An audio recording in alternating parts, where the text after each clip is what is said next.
सप्रेम राधा स्वामी। रामायण त्रिकुटी की चढ़ाई का अंतरी भेद। 226। सहस्रदल कमल के ऊपर त्रिकुटी का स्थान है, यही लंका है। सहस्रदल कमल के ऊपर त्रिकुटी का स्थान है और यही लंका है। यहाँ से सत रज तम की सूक्ष्म रूप में उत्पत्ति हुई है। इसका धनी ब्रह्म है, उसी को रावण कहा है।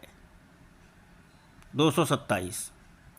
त्रिकुटी के मुकाम से माया प्रकट हुई और यह गुबार रूप यानी परमाणु स्वरूप थी, जो चैतन्य पर 10वें द्वार के नीचे बतौर मलाई के दूध पर चढ़ी हुई थी।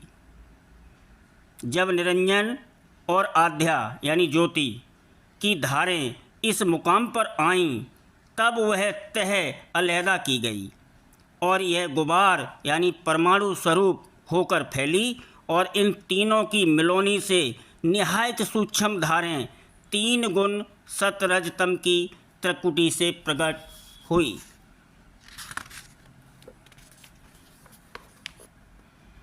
228। सत्यलोक सत साहब सहाई, सत मिले सतनाम कहाई। चौथा पद संतन सोई भाखा, सो सतनाम कीन अभिलाखा। सत्य नाम से निर्गुण आया, ताको वेद ब्रह्म बतलाया। ताकि अब मैं कहूँ लखाई, त्रिकुटी रावण ब्रह्म कहाई। माया कुमत ब्रह्म एक ठोरा, भया राम मन 34 दोरा। 229। इसके अतिरिक्त रावण का अर्थ राव धन अन्य यानी दूसरा राजा है। शहंशाह तो सतपुरुष है और यह उनके मातहत नीचे की रचना का राजा है। इसी को ओम या ओंकार पुरुष कहते हैं।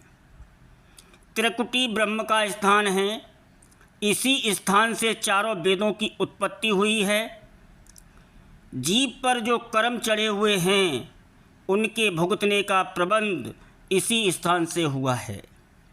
जड़ और चैतन्य की पहली गांठ इसी स्थान पर लगी है। जड़ता अर्थात अज्ञानता इसी स्थान से आरंभ हुई है। इसी अज्ञानता का चिन्ह यहाँ पर रावण के 10 सिरों के ऊपर गधे का सिर लगाया जाना है। 230। इस स्थान पर 2 धुनें हो रही हैं, एक बादल की गरज और दूसरी मृदंग बाजे की आवाज़। यह मेघनाद और कुंभकर्ण हैं। मेघनाद बादल की गरज और कुंभकर्ण कुंभ अर्थात मटके या मृदंग की आवाज़ है। 231। इस स्थान का रूप सवेरे के उदय होते हुए लाल रंग के सूर्य के समान है। यही कारण है कि इसको सोने की लंका कहा गया है। यह ब्रह्म का हिरण्यगर्भ रूप है। हिरण्यगर्भ मानी सोना। बड़े ध्यान से समझने की चीज़ है ये। 232। यहाँ का धनी 10 दिशाओं में सर्वत्र व्यापक है, इसलिए इसको दशानन 10 धन आनंद अर्थात 10 मुख वाला रावण कहा है। 233। इसी स्थान से प्राणों की सूक्ष्म धार निकली, इसलिए यहाँ के धनी को प्राण पुरुष या प्रणव भी कहा जाता है।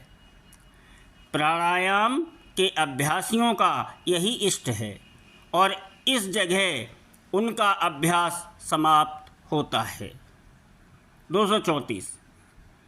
चूँकि मालिक की कुदरत से हर एक स्थान का धनी नीचे की कुल रचना का कर्ता हरता है, इसलिए जो अभ्यासी जिस स्थान पर पहुंचा, उसने वहीं के धनी को खुदा और परमेश्वर बतलाया और अपने अनुयायियों को उसी धनी का इष्ट बनवाया और आगे का भेद न जाना, क्योंकि आगे का भेद सिवाय संत सतगुरु के कोई नहीं जानता है, और संत सतगुरु उनको मिले नहीं। जो मिलते तो भेद आगे का बतलाते और उनका रास्ता चलाते। अब मालूम करना चाहिए कि साध और ज्ञानी और भक्त और अवतार और पैगंबर और सब महात्मा जो कि असली और निज स्थान पर न पहुँचे, उनका दर्जा संतों से नीचा और बहुत कम है। और चूँकि वे राह में न्यारे न्यारे स्थानों पर रह गए, इसी सबब से न्यारे न्यारे मत संसार में जारी हो गए। 235। जिस तरह जीव के 3 रूप जागृत, स्वप्न और सुषुप्ति अवस्था में हैं, उसी प्रकार ब्रह्म के भी 3 रूप हैं। हर स्थान पर वहाँ के रूप के साथ माया मिली हुई है। ज्यों-ज्यों ऊपर चढ़ते जाते हैं, माया स्थूल से सूक्ष्म होती चली जाती है। 236। जब सहस्त्रदल कमल की माया अभ्यासी को आगे जाने से नहीं रोक सकती और लज्जित हो जाती है, तो पहले वह सहस्त्रदल कमल के धनी को सहायता के लिए खड़ा करती है, परंतु जब वह पराजित हो जाता है तो उससे ऊपर के धनी को सहायता के लिए खड़ा करती है। यह सूर्पनखा का रावण को सीता हर लाने के लिए उत्तेजित करना है। सबा माज पर व्याकुल बहो प्रकार कह रोई, तो हे जियत 10 कंदर मोर की अस गति होई। सूर्पनखा बीच सभा में व्याकुल होकर गिर पड़ी और बहुत प्रकार से रोकर कहने लगी कि हे 10 कंदर, क्या तेरे जीते जी मेरी ऐसी नकटी बूची होना गति होनी चाहिए। 237। जैसा कि ऊपर कहा जा चुका है, उद्धार करने वाली चैतन्य की धार ऊपर से आई है, मगर स्थान स्थान पर इसका रूप और शब्द जुदा जुदा है। इसलिए अभ्यासी का इष्ट तो वही चैतन्य की धार रहती है, मगर हर एक स्थान पर उसका रूप बदलता जाता है। जब अभ्यासी सहस्त्रदल कमल के स्थान पर पहुंच जाता है तो वहां के इष्ट को वहीं छोड़ देता है और उससे ऊपर के स्थान त्रिकुटी जो रूप है उसका इष्ट धारण करता है। यही श्री राम का सहस्त्रदल कमल की सीता को अग्नि में सौंप दूसरी सीता को अपने साथ लेना है। लक्ष्मण गए बनहि जब लेन मूल फल कंद, जनक सुदासन बोली बेहस कृपा सुख वृंद। सुनहु प्रिया व्रत रुचिर सुशीला, मैं कछु करबे ललित नर लीला।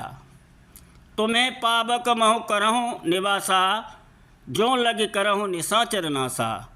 जब ही राम सब कहा बखानी, प्रभु पद धर ही ये अनल समानी। निज प्रतिबिंब राखित तहाँ सीता, ते सही शील रूप सुविनीता। लक्ष्मण हूँ यह मरम न जाना, जो कछु चरित रचेऊ भगवाना।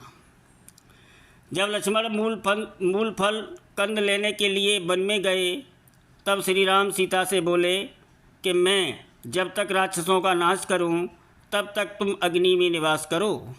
सीता अग्नि में समा गई। वह अपने प्रतिबिंब छाया रूपणी सीता को वहाँ रख गई, जिसका शील और रूप वैसा ही था और जो वैसी ही विनीत भी थी। रामचंद्र ने जो कुछ चरित्र रचा, इसका मर्म लक्ष्मण ने भी नहीं जाना।